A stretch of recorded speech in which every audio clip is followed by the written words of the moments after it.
नमस्कार, स्वागत आहे आपल्या नवीन एका ब्लॉगमध्ये।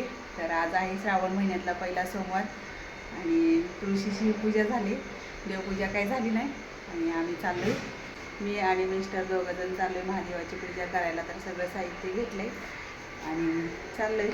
चला, आज दरवर्षी उशीरनं जातो पण यावर्षी आता लवकर चाललो आहे, सकाळी सकाळीच।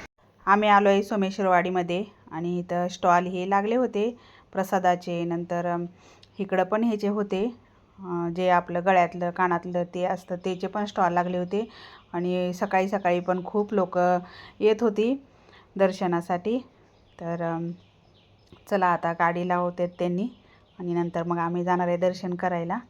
आज श्रावण सोमवार पण आहे आणि नागपंचमी पण आहे। तर नागपंचमी दिवशी आम्ही दुपारी येतो स्वयंपाक ही करून नैवेद्य दाखवण्यासाठी, पण आज श्रावण सोमवार पण आहे। कालचा उपवास होता पण आज काय सोमवार असल्यामुळं उपवास काही सोडता येत नव्हता, संध्याकाळी सोडायचा होता। त्यामुळं मिस्टर पण म्हणले होते आपण जाऊ आधीच सकाळी लवकर सोमेश्वरवाडीला।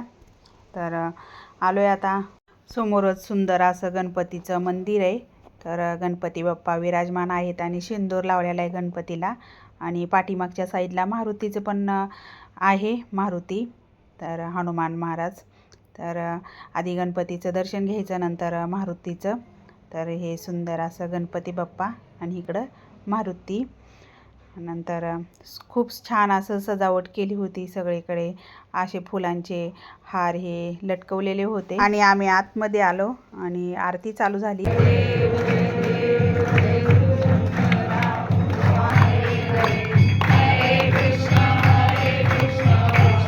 आरती झाली त्यावेळेस खूप गर्दी झाली होती, कारण आरतीला थांबलेले लोक नंतर दर्शनासाठी खूप गडबड करत होती।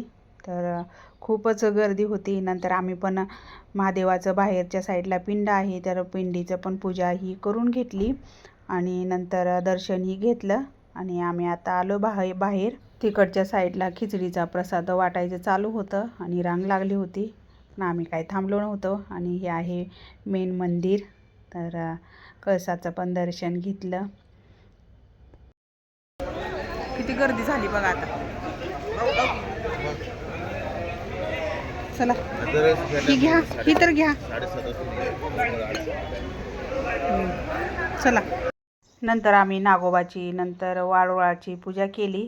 तर पूजा करण्यासाठी दुपारी येतो पण आता आलोच आहे, तर म्हटलं नागोबाची पण पूजा करावी आणि वारुळ पण आहे ते नागोबाच्या पाठीमागच झाडाच्या बुडामध्ये वारुळ आहे। तर नागोबाची पूजा झाल्यानंतर मग मी वारुळाची पण पूजा केली, पण ते काही शूट झालं नाही आणि खूप छान वाटत होतं। महादेवाचं दर्शन झालं, नागोबाची पूजा झाली, वारुळाची पूजा झाली आणि सकाळी सकाळी खूप छान प्रसन्न वाटत होतं।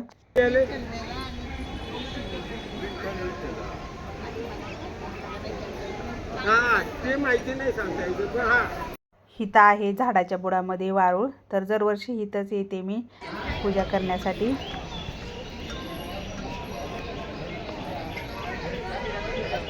चला,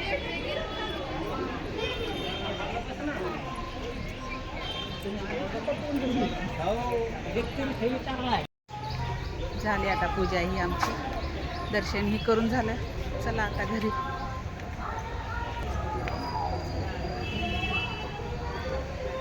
नंतर आम्ही 1-2 फोटो ही काढले।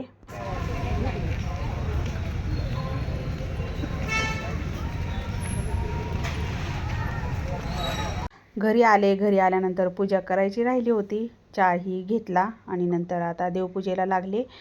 इथं चालू आहे माझा महादेवाच्या पिंडीला अभिषेक घालायचा।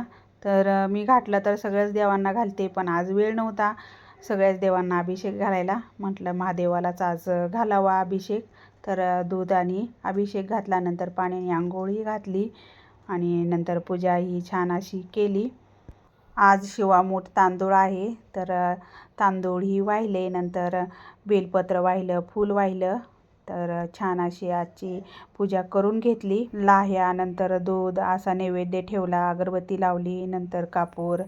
खूप छान असं छान पूजा झाली होती आणि खूप छान वाटत होतं, एकदम प्रसन्न वाटत होतं आणि पूजा केल्यानंतर एक वेगळीच एनर्जी निर्माण होते आणि खूप छान वाटत होतं घरामध्ये।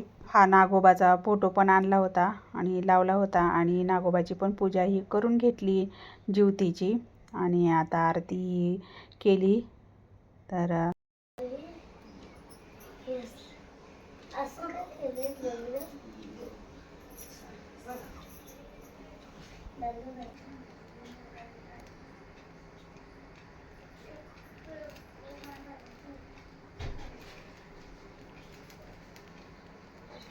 नंतर बाहेर पण छान अशी रांगोळी काढली होती. हुमऱ्याची पूजा केली होती. हुमऱ्याला हळदीचं लेपन ही करून पूजा करून घेतली होती रांगोळी हे काढून.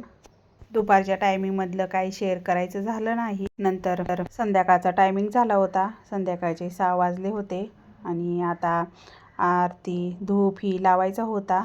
नंतर तुळशीला पण अगरबत्ती ही लावायची होती. तर इथं धूप ही लावून घेतला आणि सगळ्या घरात धूप फिरवला.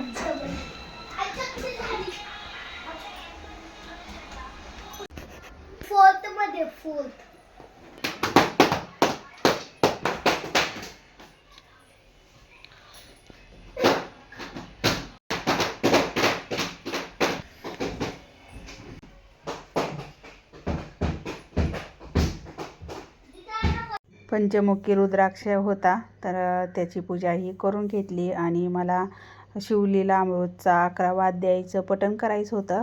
तर ते आता मी करणार होते. तर धूप ही लावून झाला आणि आता मी शिवलीला अमृत 11वा अध्याय वाचणार आहे. पूर्ण तर काय शिवलीला अमृत वाचणं होत नाही.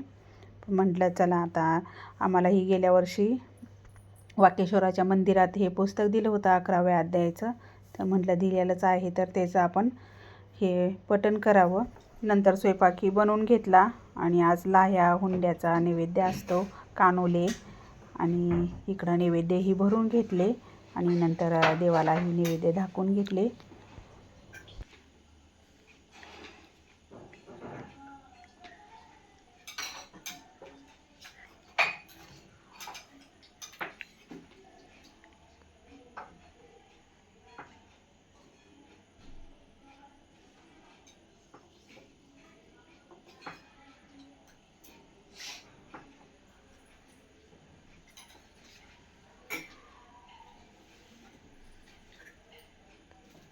एक दिवा आहे, दुसरा दिवा नाही.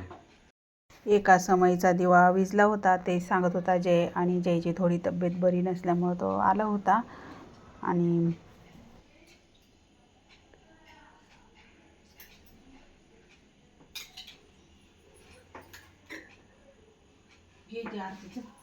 कंठी जळके माळ मुक्ता फळाची, जय देव जय देव जय मंगलमूर्ती हो श्री मंगलमूर्ती. दर्शन मात्रे मन सरणे मात्रे मन, कामनापूर्ती जय देव. रत्न खर्जितो तुझ गौरी कुमरा, चंदनाची ओटी कुमकुम केशरा. हिरे झडित मुकुट शोभित, घालीन लोटांगण वंदेन चरण. डोळ्यान पाहिन रूप तुझे, प्रेमे अलिंगेन अनंत पूजन. भावे ओवाळीन मने नमा. नंतर आरती ही झाली, जेवण ही झालं. असा होता आजचा ब्लॉग. कसा वाटला सांगा कमेंट करून. आवडला असेल तर लाईक करा, शेअर करा, सबस्क्राईब करा. धन्यवाद.